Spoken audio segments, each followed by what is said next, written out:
सेविका, सहायिका, आशा, ममता को की स्थिति बद से बदतर है। लगातार हम लोगों से मिलते रहते हैं। बहुत कम पैसे में जो बताए हमारे सदस्य ने कि 300 रुपया एक डिलीवरी पर मिलता है। इन लोगों का भत्ता बढ़ाया जाना चाहिए। सेविका का, सहायिका का, आशा का, ममता का बढ़ाया जाना चाहिए। और जीविका दीदी लगातार आंदोलन कर समाज कल्याण से भी रिलेटेड है। समाज कल्याण की स्थिति किसी से छुपी भी नहीं है। पता चला, अभी बता रहे थे हमारे बगल में एक मेंबर थे कि नहीं ऑनेस्ट है, इसके वरीय जो अधिकारी ऑनेस्ट है। कैसा ऑनेस्टी? कौन नहीं जानता है पूरे इलाके में, कौन एमएलए नहीं जानता है कि प्रत्येक सीडीपीओ को मजबूर किया जाता है कि एक मोटी रकम दो, तुम केंद्र चलाओ नहीं चलाओ, बच्चे को पोषाहार दो नहीं दो, लेकिन हमको यह हिस्सा मिलना चाहिए। जिसके कारण है कि जब एक बड़ा हिस्सा वो दे देगा तो क्यों चलाएगा? किससे छुपा हुआ है? अब हमारा क्षेत्र को लीजिए, हमारे क्षेत्र में इंक्वायरी कीजिए। किसी सीडीपीओ, क्या कहते हैं उसको, सेविका सहायिका की गलती नहीं है। आप उसको बातें करते हैं कि नहीं आप तुम दो जाकर सो जाओ। ऐसी स्थिति है। आप जांच कर लीजिए मेरे इलाके में, और उसका वेतन वगैरह भी उसको देखा जाना चाहिए। पूरे बिहार की स्थिति है, जांच किसी एक जगह कर लिया जाए। और भ्रष्टाचार के बारे में बोल रहे थे हमारे साथी कि यहां से नीचे चपरासी से लेकर ऊपर तक नगर निगम में सफाई में करोड़ रुपया दिया जाता है। पूरे बिहार का होगा, हम एक समस्तीपुर को उदाहरण दे रहे हैं। करोड़ रुपया से ज्यादा की सफाई की जाती है और 700-800 उसमें दिखाया जाता है सफाई कर्मी। मात्र 100-50 लोग काम करते हैं, बाकी सब कागज पे होता है, 90% झूठ होता है, पूरा कचरा बना रहता है। कौन सी जांच विधानसभा में उठाते हैं? कहां लिखते हैं? कहां किसी अधिकारी का फोन आता है कि बताइए हम जांच करते हैं? जो चक्की चल रही है उनके दोनों पार्ट उल्टे हैं। जो खुद बेईमान है वो हमें बेईमान कहते हैं। कापर करो सिंगार की पिया मुड़ा आन्हर। सेविका सहायिका की गलती नहीं है, गलती विभाग और मंत्रालय की है। सीडीपीओ से प्रति महीना मोटी रकम की उगाही करवाते हैं और आंगनवाड़ी सेंटर बंद करवा कर रखते हैं। ये हम नहीं कह रहे, ये आरजेडी विधायक कह रहे हैं। आइए किस तरह से विधानसभा में सत्ता पक्ष पर विपक्ष द्वारा ताबड़तोड़ निशाना साधा जा रहा है। आइए डालते हैं एक नजर विधानसभा सत्र में जो चल रहा है सत्र उस पे। उप मुख्यमंत्री बोलते थे कि धरती पे भगवान भी उतर जाए तो नियोजित शिक्षकों को परमानेंट नहीं किया जा सकता है। लेकिन जनता हम लोगों को कहती है, जनप्रतिनिधियों को कहती है कि भैया हमको पहले 800 बिल आता था, 1000 आता है, हमको 2000 आता था, 2200-2500 आता है, तो उसकी जांच कर लेने में क्या हर्ज है? आप जबरदस्ती क्यों कर रहे हैं? फोर्स युवा नेता ने बोला था हमारी सरकार बनेगी और हम तमाम नियोजित शिक्षकों को परमानेंट करेंगे। आपकी बदौलत केंद्र में सरकार है, बिहार के जनता की बदौलत केंद्र में सरकार है और विशेष राज्य का दर्जा नहीं दिया जा रहा है। नर्क से बदतर जिंदगी बिहार के लोग जी रहे हैं। आज हम लोग दूसरे अनुपूरक बजट के कटौती प्रस्ताव के पक्ष में बोलने के लिए खड़े हुए हैं। और अभी सत्ता पक्ष के लोग बोल रहे थे तो हम अजय जी से पूछे कि भाई अक्सर सत्ता पक्ष के तरफ से यही 1-2 सदस्य 3 सदस्य बराबर बोलते हैं, तो अजय जी ने कहा कि झूठ बोलना सबके बस की बात नहीं है, असत्य बोलना, इसलिए बहुत हिम्मत का बात, असत्य बोलना बहुत हिम्मत का बात है, इसलिए कुछ ही लोग हैं जो उसको कर पाते हैं, इसलिए बार बार वही बोलते हैं। सभापति महोदय 18-19 सालों से केंद्र में बिहार में एनडीए की सरकार है और शांति बनाए रखें। 19 सालों में लगभग 18 साल पार कर गया है। 19 साल का बजट पेश होगा, 20वां साल का। लगभग 35-36 लाख करोड़ रुपए बिहार में खर्च किए गए विकास के लिए। और बिहार की स्थिति इस 19 सालों में कहां पर है, इसके कई आंकड़े का अध्ययन हम लोग करते हैं। उसमें हम लोग देखते हैं कि नीति आयोग बताता है कि बिहार किस पायदान पर है तमाम मानकों पर। और भी कई सूचकांक हैं जो बिहार की वर्तमान स्थिति देश में किस स्थान पर है इसके बारे में बताता है, जिसका अवलोकन करने से बहुत चीज सामने हो जाता है। खास तौर से अभी बिहार में जातिगत जनगणना का जो सर्वे हुआ है उसका रिपोर्ट भी बहुत कुछ बताता है कि बिहार में 19 सालों में दलितों की हालत में कितना सुधार हुआ, अति पिछड़ों की हालत में कितना सुधार हुआ, अल्पसंख्यकों की हालत में कितना सुधार हुआ। ये सारे रिपोर्ट का अध्ययन करने के बाद लगता है कि बिहार आज भी तमाम मानकों में सबसे पीछे है और यहाँ पर आर्थिक स्थिति में कोई विकास नहीं हुआ है। नरकीय जिंदगी, तमाम मूलभूत सुविधाएं जो आवश्यकताएं हैं वो उन तक सही तरीके से नहीं पहुंच पा रही है। मैं कुछ विभाग बार कुछ विषयों को चर्चा करना चाहता हूं कि एक बड़ा बजट राज्य सरकार सड़क और पुल पुलिया पर खर्च कर रहा है और सड़कें बन भी रही हैं, पुल पुलिया बने भी हैं बिहार में। लेकिन हम दावे के साथ कहते हैं कि भाई हमारे क्षेत्र में भी बहुत सारी सड़कें बनी हैं, लेकिन बन रहा है 6 महीने में टूट रहा है। यह काफी चिंता का विषय है। अभी हम मेरे पास कई आवेदन मैं अपने विधानसभा क्षेत्र में चाहूंगा कि माननीय मुख्यमंत्री जी मौजूद हैं और मैं दावे से कह रहा हूं कि हमारे क्षेत्र की जो सड़कें पिछले 1 साल के अंदर बनी है केवल उसकी जांच करा ली जाए, पता चल जाएगा कि 1 साल में लगभग सड़कें खराब होनी शुरू हो गई है। जो पीसीसी है वो उछलना शुरू हो गया है, जो सोलिंग है या जो भी सड़क है सब टूट रहा है। इसलिए उसकी जांच, गुणवत्ता की जांच कराई जाए, इसकी मैं मांग करता हूं। क्योंकि हम देखते हैं कि पुल बन रहा है, अक्सर न्यूज में आ रहा है, पुल बन रहा है, ध्वस्त हो रहा है, गिर रहा है, रोड बन रहा है, टूट रहा है। तो इतने बड़े पैमाने पर कोई जेईई का हिम्मत नहीं है कि यह कर सकता है, कोई संवेदक नहीं कर सकता है जब तक कि उच्च स्तर पे उसका कोई संरक्षण, कोई समर्थन न हो। पर कैसे हो सकता है? इसीलिए हम सदन में बोले, सदन में बोलने के बाद भी विभाग के किसी आला अधिकारी का हमको फोन ना आए कि भाई हाँ आपने उठाया था, किस सड़क की बात है, आप 1-2 सड़क बताइए, हम जांच करना चाहते हैं। जब ऐसी स्थिति पैदा ना हो तो फिर संवेदनशीलता और ईमानदारी की कल्पना हम कैसे कर सकते हैं कि इतने बड़े सदन में उठने के बाद भी हमको एक फोन सरकार के स्तर पे किसी का ना आए। हम दूसरी तरफ हम शिक्षा विभाग पर सबसे ज्यादा सरकार ने खर्च किया है और सरकार ने शिक्षा विभाग पे खर्च किया, लेकिन आज शिक्षा विभाग के बारे में भारत सरकार का तमाम जो है वो क्या बताता है, नीति आयोग क्या बता रहा है, सस्टेनेबल जो डेवलपमेंट गोल है SDG जिसको कहते हैं, वह क्या बता रहा है? बता रहा है कि 100% में 32% मिलता है, मतलब 33% पास होने के लिए होता है, मतलब यह फीसदी है। आज बिहार में शिक्षा के मामले में सबसे ज्यादा पिछड़ापन बिहार में है, जबकि सबसे ज्यादा बजट दिया जा रहा है। कम हम नहीं बोल रहे हैं, तमाम जो क्वालिटी एजुकेशन के भी जो मानक हैं, उस मानक का भी अध्ययन करने पर वो तब उसके बाद यह तैयार होता है, तब इसकी रिपोर्ट जारी की जाती है। उस रिपोर्ट में यह है। आखिर वजह क्या है? इतने पैसे खर्च करने के बावजूद क्वालिटी एजुकेशन नहीं है। हमारे यहाँ जो मिडिल स्कूल में नाम लिखाते हैं, प्राइमरी स्कूल में, मिडिल स्कूल में आते आते 20% बच्चे नामांकन ड्रॉप आउट हो जाते हैं, हाई स्कूल आते आते फिर 20% हो जाते हैं, उससे ऊपर 87% बच्चे हमारे यहाँ जो है उच्च शिक्षा प्राप्त नहीं किए। ये देश में सबसे ज्यादा है कि लगभग 87% से एबव बच्चे हैं जो उच्च शिक्षा प्राप्त नहीं करते हैं। तो शिक्षकों की कमी है, कॉलेजों में जाइए कहीं आपको वैकल्टी नहीं है। और किस तरह से यहाँ पर व्यवस्था चल रहा है, हमारे नेता जब 20 में चुनाव लड़ रहे थे उन्होंने कहा कि भाई हम आएंगे तो तमाम 10 लाख रोजगार देंगे। तो रोजगार केवल नौकरी देना और उनके जीवन यापन की व्यवस्था करना उद्देश्य नहीं था। नौकरी देने का मतलब है कि सेवाएं उपलब्ध कराना। अगर 5 लाख लोगों को नौकरी मिला, उससे 50 लाख और करोड़ों बच्चे जो गरीब दलित के बच्चे जो सरकारी विद्यालयों में पढ़ रहे हैं उनको गुणवत्तापूर्ण शिक्षा मिलेगा। यह उद्देश्य था। यह उद्देश्य नहीं था कि 5 लाख लोगों को रोजगार मिले। और हम ये देख रहे थे कि लगातार जो शिक्षक हैं वो आवाज उठाते थे कि हमको नियोजित शिक्षक हमको परमानेंट किया जाए। मुझे याद है कि उस वक्त के उप मुख्यमंत्री बोलते थे कि धरती पे भगवान भी उतर जाए तो नियोजित शिक्षकों को परमानेंट नहीं किया जा सकता है। लेकिन एक युवा नेता ने बोला था हमारी सरकार बनेगी और हम तमाम नियोजित शिक्षकों को परमानेंट करेंगे। आज 1 साल पूर्ते 1.5 साल पूर्ते बिहार के तमाम नियोजित परमानेंट हुए। तो ऐसे तो इसके लिए आप यह बताते हैं डोमिसाइल क्या है। डोमिसाइल आप तमाम आसपास के प्रदेश में डोमिसाइल नीति लागू है, लेकिन बिहार में डोमिसाइल नीति लागू नहीं है, जिसके वजह से आप दूसरे प्रदेश के लोग यहां पर आ रहे हैं। आरटी जो भारत का संविधान राइट टू एजुकेशन एक्ट कहता है कि बच्चों को क्षेत्रीय भाषा में उसकी शिक्षा की व्यवस्था सुनिश्चित किया जाना अनिवार्य है। क्षेत्रीय भाषा क्या है? हमको बंगाल में नौकरी हो जाए, वो बंगाली बच्चे को मैं कैसे पढ़ा सकता हूं? बंगाली, हमको बंगाली नहीं आता है, उसको हिंदी नहीं आता है, हमको महाराष्ट्र में हो जाए, हमको कहीं और हो जाए, हम कैसे पढ़ा सकते हैं?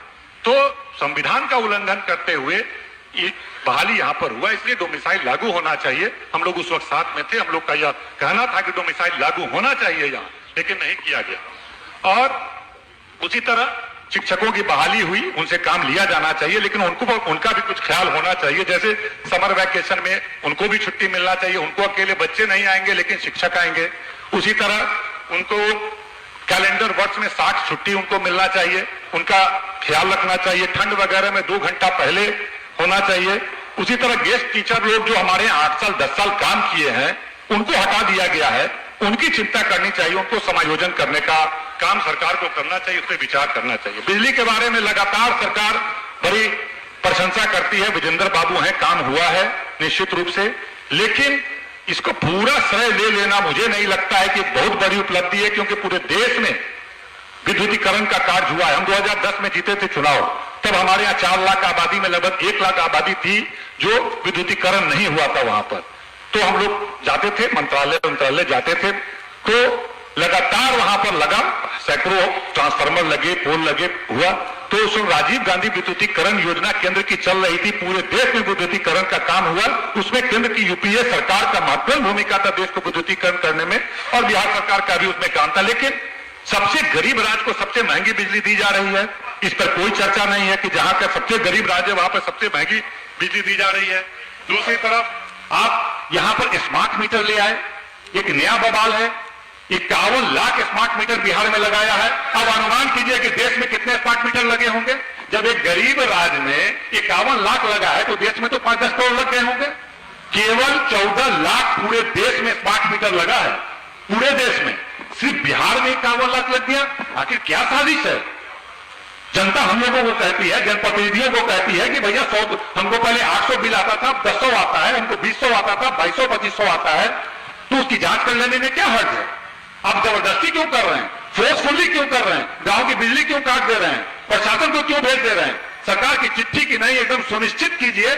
इसमें तो दाल में काला लग रहा है। इतने गंभीर विषय पर जब इतनी जनता इसको बोल रही है, जनप्रतिनिधि बोल रहे हैं, तो आप उच्च स्तरीय जांच ही करा लेने में क्या दिक्कत है? या फिर उसको आप विकल्प दे दीजिए कि भाई अगर आप चाहते हैं कि स्मार्ट मीटर लगे तो लग जाए, नहीं आप पुराने मीटर पे ही विश्वास करते हैं तो वही लगे। फोर्सफुली करना, ये तो एक बड़ी साजिश लग रही है कि कंपनी को फायदा पहुंचाने के लिए कौन लोग इसमें शामिल है, क्या मामला है, ये शंका का विषय है। इस पर स्पष्टीकरण सरकार को देना चाहिए, इस पर जांच करानी चाहिए। हम सर नीति आयोग का रिपोर्ट अभी हम लोगों ने देखा, और कई रिपोर्ट ऐसा आया है जो बिहार के बारे में बताया कि बिहार देश का सबसे पिछड़ा, सबसे गरीब, सबसे ज्यादा पलायन करने वाला, सबसे बदहाल देश बिहार है। और यहां आते हैं तो पता है बढ़ता बिहार, विकसित बिहार, दौड़ता बिहार, और तमाम मानक जो बता रहा है, तमाम आंकड़ा रिपोर्ट बता रहा है, भारत सरकार का ये आंकड़ा बता रहा है कि सबसे बदहाल स्थिति में बिहार है। आखिर मुख्यमंत्री जी खुद कहते हैं कि हम काम कर रहे हैं, लेकिन तेज गति से विकास करने के लिए विशेष राज्य का दर्जा चाहिए। क्या दिक्कत है? डबल इंजन की सरकार है, क्यों नहीं मिल रहा विशेष राज्य का दर्जा? क्या कारण है? कहेंगे कि भाई क्राइटेरिया पे फुलफिल नहीं करता है। कौन सा क्राइटेरिया? यूएनओ से चाहिए क्राइटेरिया क्या? 10 देशों का समर्थन चाहिए इस क्राइटेरिया को बदलने में। जब यह बता रहा है कि देश का एक हिस्सा बदहाल नरकीय जिंदगी जी रहा है, यहां पर जीवन यापन, खाने पीने सब चीज की दिक्कत है, फिर कौन सा क्राइटेरिया? क्राइटेरिया को तब्दील करना क्या यूएनओ का समर्थन चाहिए? हमारे देश के अंदर की बात है, उसमें शर्तें हैं, पहाड़ी इलाका हो, बॉर्डर इलाका हो, तब्दील कीजिए उसको।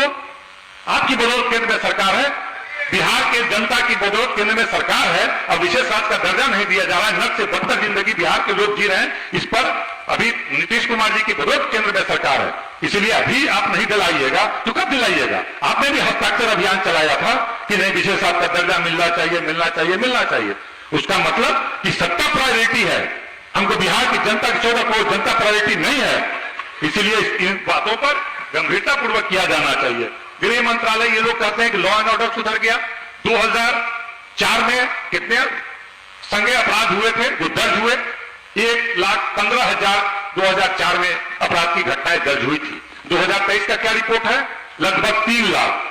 3 लाख कहां? 300% की वृद्धि, तमाम हत्याएं, हर चीज लूट, हर चीज में 300% की वृद्धि हुई। सुशासन की राज है। कैसे सुशासन की राज है? दुशासन के राज में भी इतना अपराध नहीं बढ़ने की कल्पना की जा सकती है, ये इतना बड़ा है। और आप कह रहे हैं इसकी बात है। आप समस्तीपुर में ही देखिए, पूरे समस्तीपुर शहर में लगातार बड़े बड़े व्यापारियों के यहाँ लूट हुआ है, करोड़ों करोड़ का लूट हुआ। थाने के 100 मीटर पे 3 डकैती की घटना घटी, जिसमें रिलायंस ज्वेलर्स है, हीरा ज्वेलर्स है, अनिल ज्वेलर्स है, वहां पे मर्डर हुआ। वहां पर बेचू सेठ नाम के 20 शहर में सब हो रहा है, कोई सुनवाई नहीं, कोई देखने वाला नहीं। तो स्थिति अच्छी नहीं है। अभी हम देख रहे हैं कि मुख्यमंत्री जी कहते हैं मैं एक सेकुलर नेता हूं, सोशलिस्ट नेता हूं। अभी एक वक्फ बोर्ड अमेंडमेंट बिल आया जिसके लिए हम लोग सदन में चाह रहे थे कि सदन में यह बात आए, और हम लोगों ने कहा स्थगन प्रस्ताव लाया था कि वक्फ संपत्ति एक है जिस पर केंद्र सरकार की गलत नीयत से उसको हड़पना चाहती है। हमारा यह मानना है कि केंद्र की सरकार देश में रेल हो, सेल हो, हवाई अड्डा हो, तमाम संपत्तियों को कुछ पूंजीपतियों के हाथ में औने पौने दाम में देने का काम किया। आज हम एयरपोर्ट पे जाते हैं तो अडानी लिखा होता है, आज रेल पे जाते हैं तो अडानी लिखा होता है, बिजली में जाते हैं तो अडानी लिखा होता है, सब चीज चंद उद्योगपति को दिया जा रहा है। अब इनकी नजर वक्फ संपत्ति पर है कि देश में वक्फ संपत्ति है।